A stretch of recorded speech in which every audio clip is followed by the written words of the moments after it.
को कौन समझ सकता है। नारायण नारायण नारायण नारायण। ओम नमः शिवाय। कहो ना, कहाँ लीला रचाए हो? प्रभु, आपकी रचाई लीलाएं इतनी व्यापक हैं कि नारद लीला को गति मिलने की कोई संभावना ही नहीं। मैं आपकी अद्भुत लीला देखकर आ रहा हूँ। पता नहीं ब्रह्मदेव ने तुम्हारा नाम नारद क्यों रख दिया। तुम्हारा नाम तो लीलाकारी और लीला दर्शक होना चाहिए था। आप बताओ, तुम क्या देख कर आए हो? माता, अत्यंत दारुण दृश्य देखा है मैंने। कहो तो, क्या देखा है तुमने? वाणी साथ नहीं दे रही भोलेनाथ। ऋषि गौतम और उनकी पत्नी अहिल्या को गौ हत्या के झूठे आरोप में कठोर प्रायश्चित करना पड़ रहा है। किसने लगाया है उन पर गौ हत्या का झूठा आरोप? सह्याद्री क्षेत्र के ऋषियों और उनकी पत्नियों ने। ये तो अनर्थ है। अन्याय है माता, अन्याय। और ये अन्याय भगवान भोलेनाथ बैठे बैठे देख रहे हैं।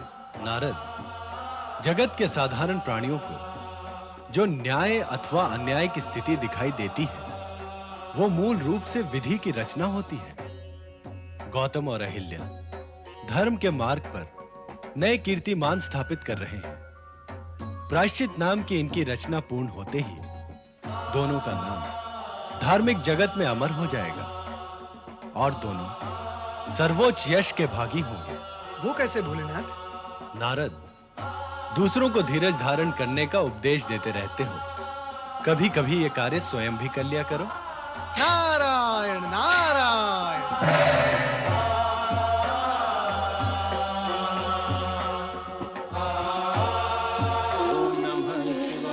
ओम नमः शिवाय। ओम नमः शिवाय। ओम नमः शिवाय। ओम नमः शिवाय। ओम नमः शिवाय। ओम नमः शिवाय। ओम नमः शिवाय। ओम नमः शिवाय। ओम नमः शिवाय।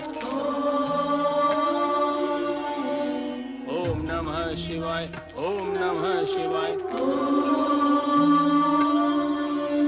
ओम नमः शिवाय। ओम नमः शिवाय।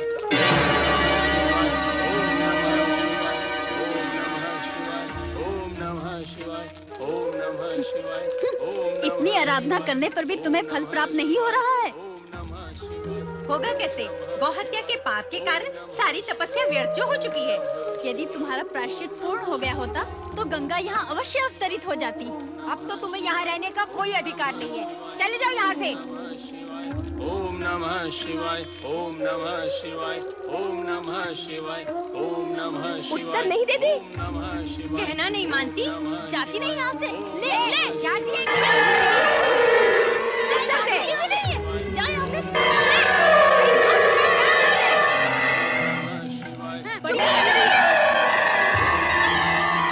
ओम नमः शिवाय। ओम नमः शिवाय। ओम नमः शिवाय। ओम नमः शिवाय।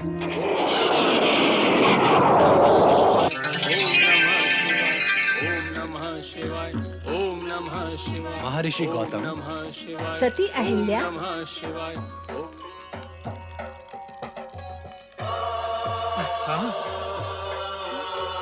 भगवान शिव, माता पार्वती, तुमने शांत मन से समस्त प्रतिकूल परिस्थितियों और विपदाओं का सामना किया है और हमारी आराधना की है। हम तुमसे अति प्रसन्न हैं।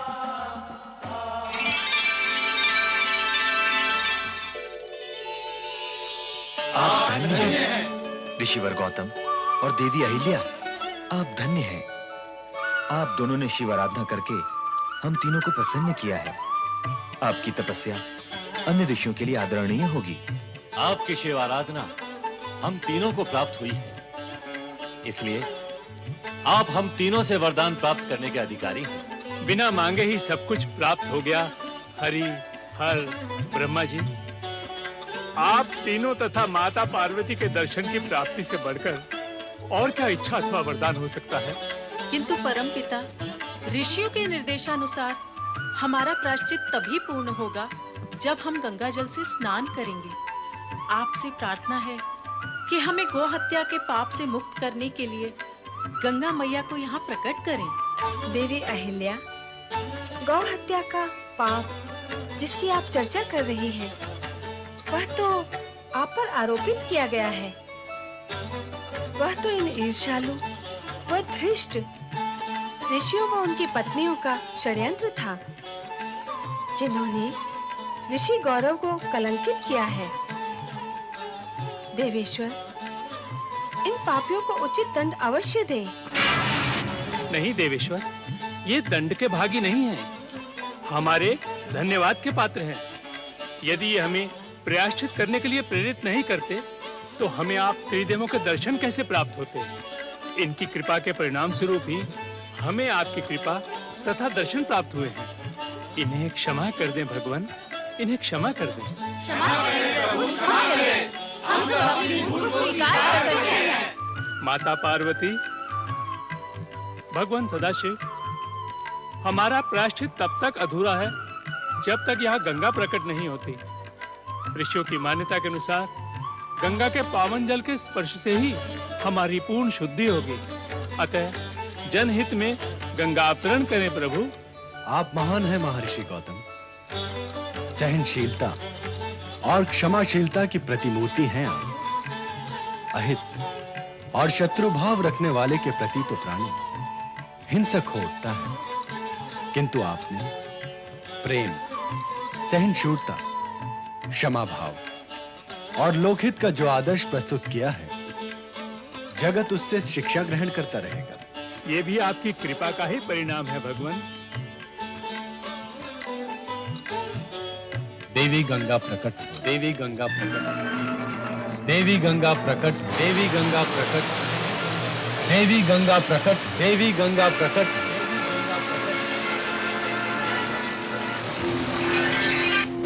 गंगा मैया की जय, गंगा मैया की जय, गंगा मैया की जय, गंगा मैया की जय, गंगा मैया की जय, गंगा मैया की जय। देवेश्वर, मेरे लिए क्या आज्ञा है? देवी गंगा, तुम्हें महर्षि गौतम वो उनकी पत्नी अहिल्या के कामना का सम्मान करते हुए गोमती नाम से इस जलकुंड में निवास करना होगा। तत्पश्चात यहीं से पूर्व दिशा की ओर प्रवाहित होना होगा। ब्रह्मगिरि से पूर्वी समुद्र तक तुम्हारा प्रवाह जन जन का कल्याण करेगा। त्रिदेवों की आज्ञा से विमुख होने का न मुझमें साहस है न शक्ति, और फिर ये लोक कल्याण का कार्य है जिसे मैं सहर्ष करूंगी। किंतु इस लोक कल्याण के कार्य के लिए मुझे आपसे एक आश्वासन चाहिए देवादिदेव। कैसा आश्वासन गंगे? यही कि आप तीनों देव ब्रह्मा, विष्णु और महेश्वर माता पार्वती सहित गौतम ऋषि द्वारा आराधित इस शिवलिंग में सदा सदा के लिए निवास करें। अवश्य, हम तुम्हारी ये सद्भावनापूर्ण कामना अवश्य पूर्ण करेंगे। हम तीनों देव पार्वती सहित इस शिवलिंग को अपनी अपनी ज्योति प्रदान करते हैं।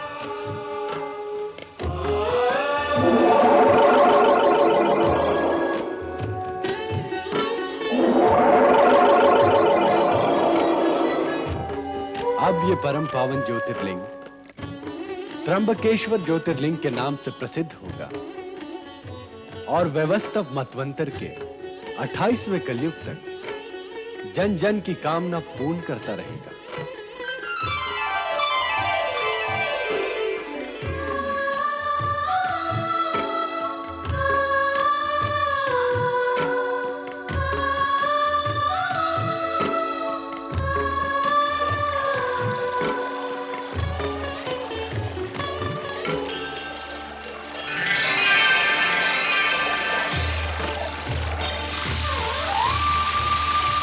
शिव शंकर की जय, परम पिता ब्रह्मा की जय, श्री हरिहर विष्णु की जय, शिव के भक्त जनों ने पुकारा जब संकट पड़ने पर, शिव के भक्त जनों ने पुकारा जब संकट पड़ने पर, तब तब ज्योतिर्लिंग में पधारे अजर अमर शिव शंकर, अजर अमर शिव शंकर, अजर अमर शिव शंकर, अजर अमर शिव शंकर, अजर अमर शिव शंकर, अजर अमर शिव शंकर, अजर अमर शिव शंकर, अजर अमर शिव शंकर, अजर अमर शिव शंकर।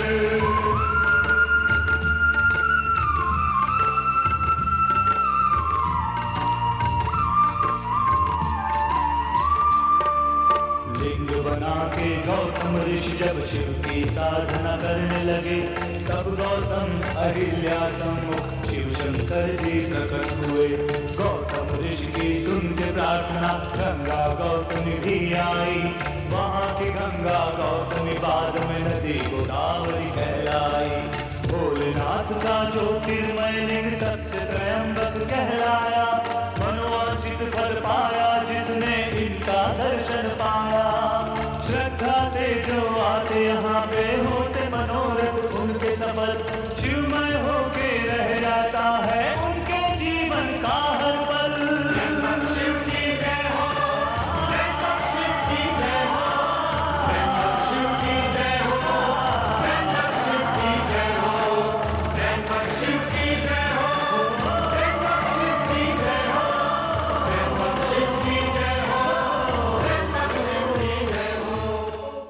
देवी अहिल्या तथा ऋषि गौतम की प्रार्थना पर भगवान शिव ने मां गंगा को पुकारा और देवी गंगा ने प्रकट होकर ऋषि गौतम व उनकी पत्नी अहिल्या का सम्मान करते हुए ब्रह्मगिरी के जल कुंड में निवास किया तथा गंगा गोदावरी के नाम से जलधारा बनकर बहने लगी। धन्य है शिव भक्त गौतम और अहिल्या।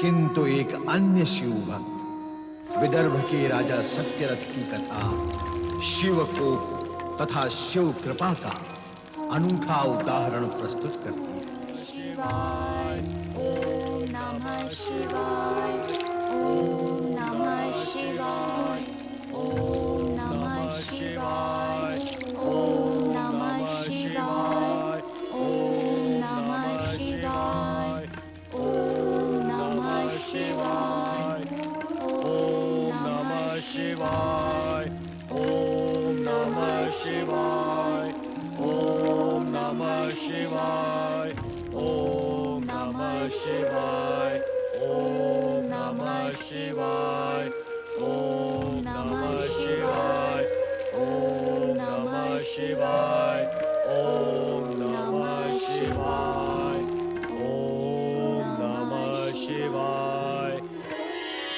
स्वामी, आज का प्रदोष व्रत विशेष महत्व का है। आज आपको भगवान शिव को सहस्त्र आहुतियां देनी है। प्रिय, मुझे गुरुदेव की बताई गई विधि के अनुसार व्रत की विधि पूर्ण करनी है। इस सत्य का मुझे ज्ञान और स्मरण है। शास्त्र आहुतियां पूर्ण किए बिना मैं यहाँ से नहीं उठूंगा।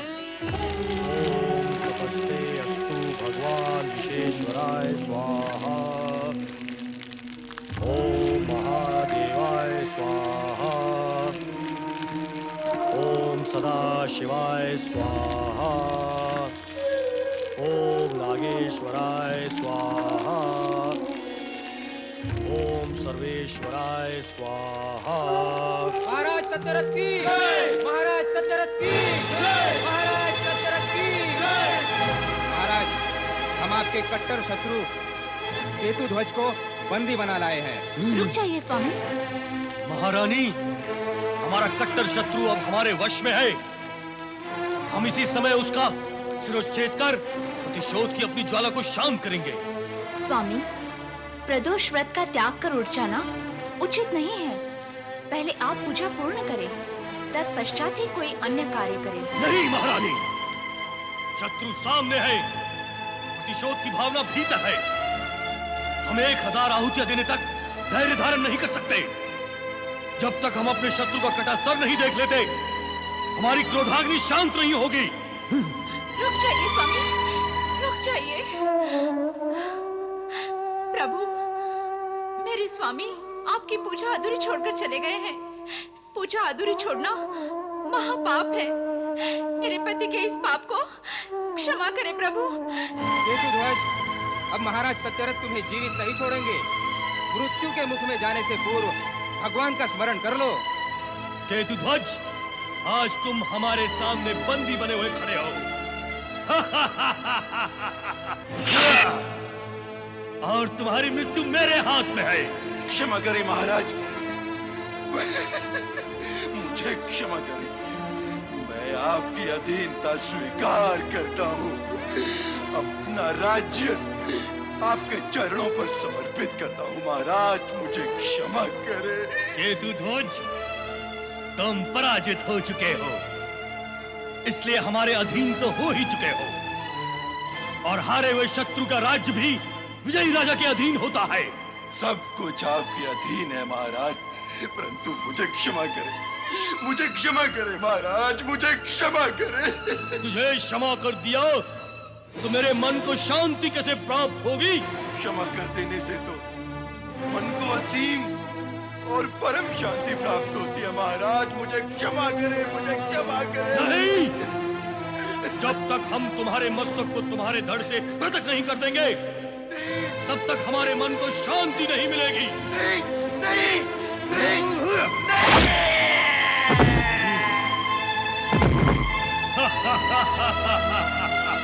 महाराज सत्यरथ की जय! महाराज सत्यरथ की जय! महाराज सत्यरथ की जय! महामंत्री, आज्ञा दे महाराज। हमारा कट्टर शत्रु केतुध्वज समाप्त हो गया है। प्रकट सत्य है महाराज। महारानी, महारानी, महारानी, हाँ स्वामी। आज हमारे जीवन का सबसे अधिक हर्षमय दिन है। आज हम बहुत प्रसन्न हैं। हमने अपने सबसे बड़े शत्रु को धराशायी कर दिया है। अपने इन्हीं हाथों से हमने अपने जन्मजात शत्रु का वध किया है। हाँ स्वामी, आज आप अत्यधिक प्रसन्न हैं। क्यों ना हो प्रसन्न? केतुध्वज ने वर्षों हमें चैन से सोने नहीं दिया। जीवन भर जो मन में कांटा चुभता रहा, वो आज निकल गया है। आज हम चैन की नींद ले सकेंगे।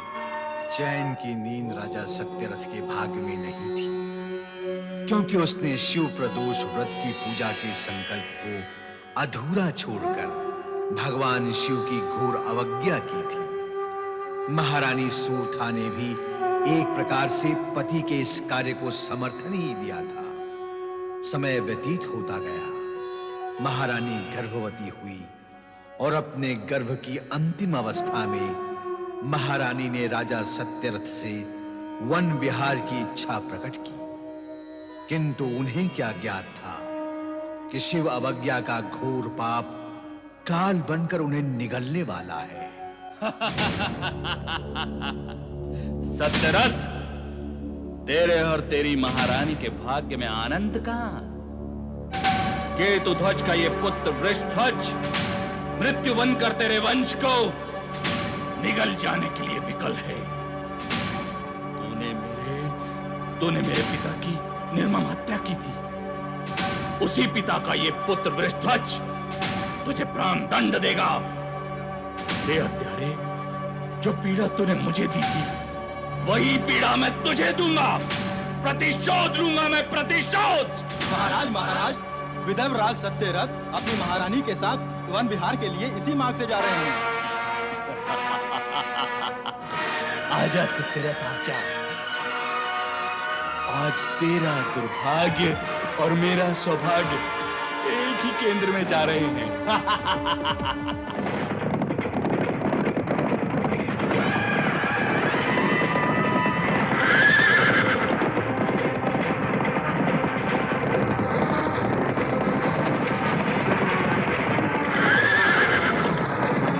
स्वामी, विदर्भ राज्य का युवराज और आपका उत्तराधिकारी शीघ्र ही जन्म लेने वाला है। आप उसके स्वागत की तैयारियां आरंभ करें। हमारे आने वाले युवराज के स्वागत की तैयारियां पूर्ण हो चुकी हैं महारानी। उसके जन्म का उत्सव तो हम अपने शत्रु के मरण के उत्सव से भी अधिक धूमधाम से मनाएंगे।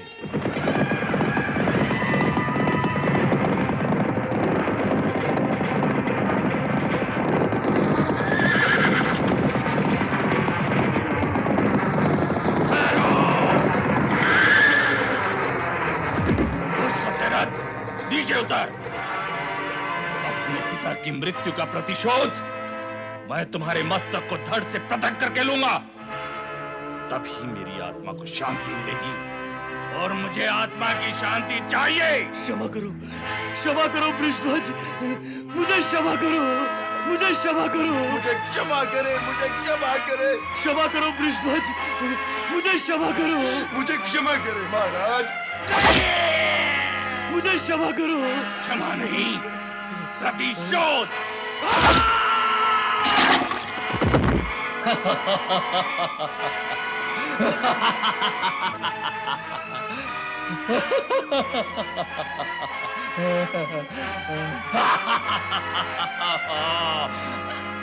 सुरथा कहाँ गई?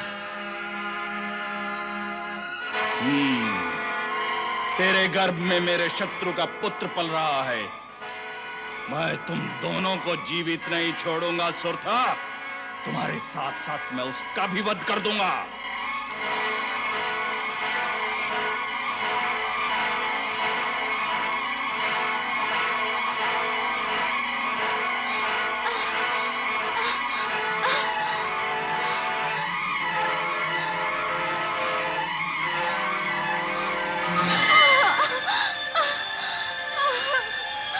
प्रभु मेरी रक्षा करो। प्रभु मेरे पुत्र की शत्रु से रक्षा करो। भोलेनाथ, भोलेनाथ, मैं तुम्हारी शरण में आई हूँ। भोलेनाथ,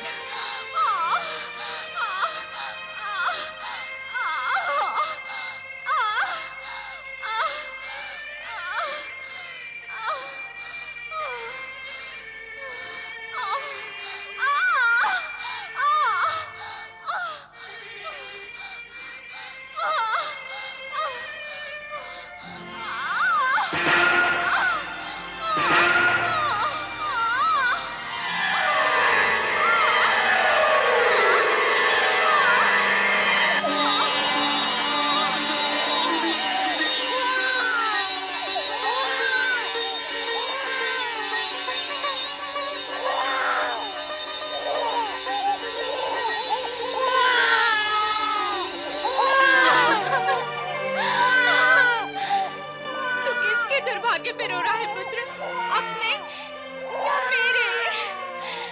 जिसे देखकर तुम्हें प्रसन्न होना था, अब वे जीवित नहीं रहे।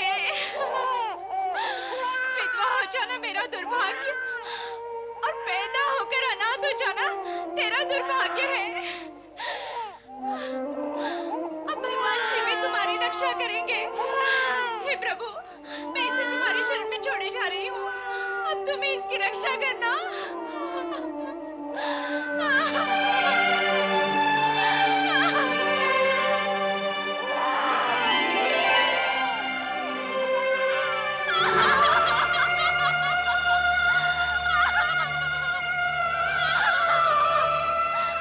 आपने देखा ना स्वामी?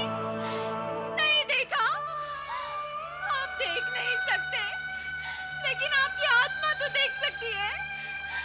हमारा सर्वस्व लूट गया, शेष कुछ भी नहीं रहा। मैंने कहा था ना स्वामी, आप प्रदोष पूजा अधूरी छोड़कर भगवान शिव का अपमान ना करें। आप नहीं माने, आप नहीं माने। भला वो क्यों मानने लगे? उन्होंने अपना प्रभाव दिखा ही दिया। शत्रु ने आपके प्राण ले लिए। जब आप ही जीवित नहीं रहे, तो मैं भी जीकर क्या करूंगी?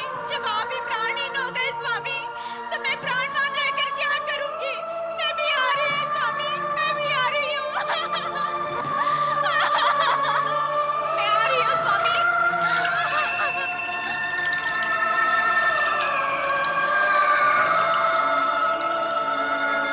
नारायण नारायण नारायण, श्रीमन नारायण नारायण नारायण।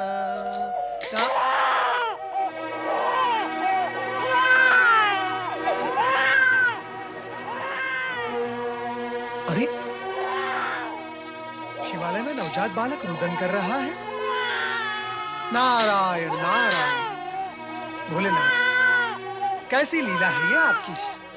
प्राणी शिवालय में आपकी शरण में आता है रुदन से मुक्त होने के लिए, किंतु यहाँ एक नवजात बालक आपकी शरण में रुदन कर रहा है। नारायण नारायण। हे भोलेनाथ, इस नवजात बालक का रुदन मुझसे सहन नहीं होता।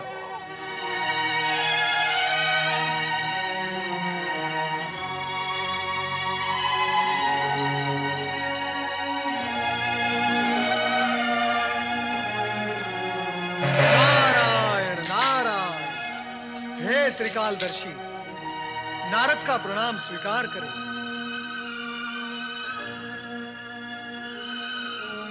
आज तुम्हारे स्वर में उत्साह और उल्लास नहीं, पीड़ा है नारद। भोलेनाथ, भीतर से पीड़ित हूं और भीतर से निकला हुआ स्वर पीड़ा में भीगा हुआ ही होगा ना?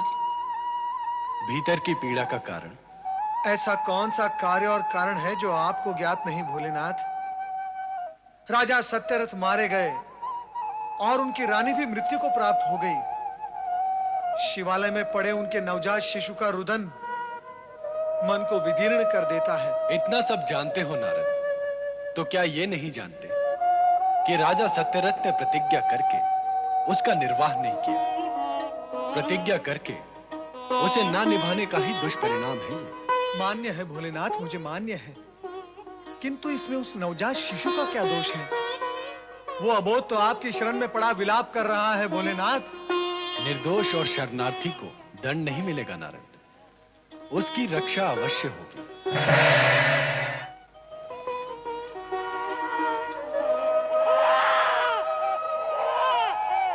अरे, ये किसका बच्चा रो रहा है शिवालय में?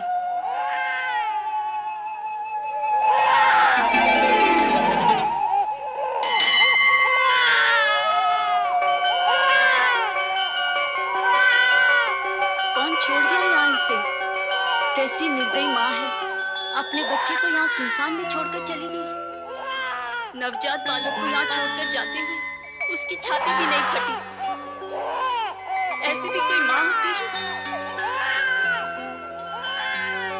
अरे अरे राजा बेटा, क्यों रो रहा है? क्यों रो रहा है? अभी आती है तुम्हारी माँ, अभी आती है। ये बालक किसका है? अरे ओ अभागन, कहाँ चली गई? चंद्रमा जैसे सलोने बच्चे को यहाँ छोड़कर। अरे बोलोगी, कौन है इस बालक की माता?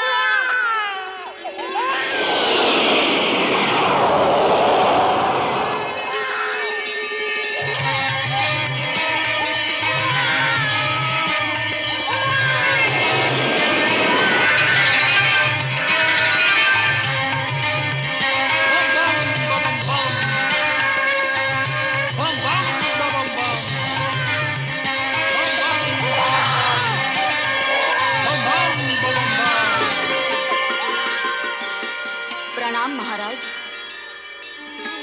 देखिए महाराज, ये बालक मुझे यहाँ पड़ा हुआ मिला है। ये कौन है मैं नहीं जानती। इसकी माता कौन है मैं ये भी नहीं जानती।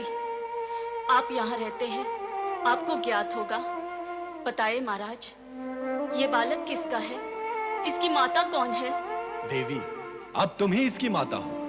मैं इसकी माता? मैं तो जानती भी नहीं कि ये बालक है कौन। ये स्वर्गीय राजा सत्यरथ का पुत्र है। राजा ने प्रदोष पूजा की अवज्ञा कर उसे अधूरा ही छोड़ दिया था। उसी अपकर्म के कारण इसके माता पिता को मृत्यु का मुख देखना पड़ा। बम बम बम बम।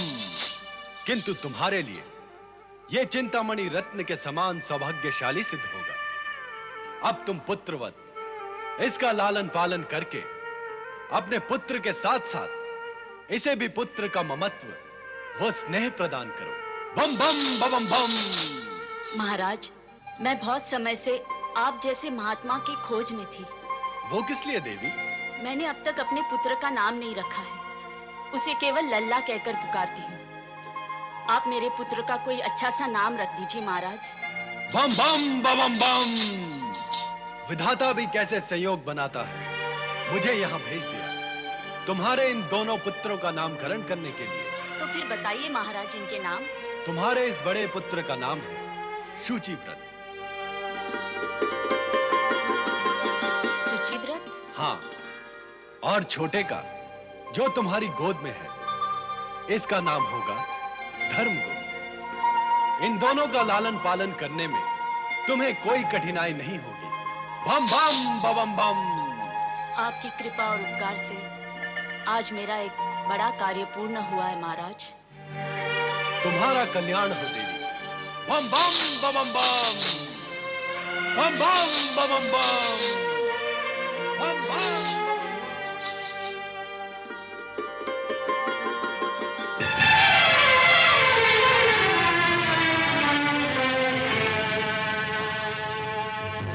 तुमने किसी गर्भवती स्त्री को इधर से भागते हुए देखा है? नहीं नहीं महाराज, मैंने किसी को नहीं देखा।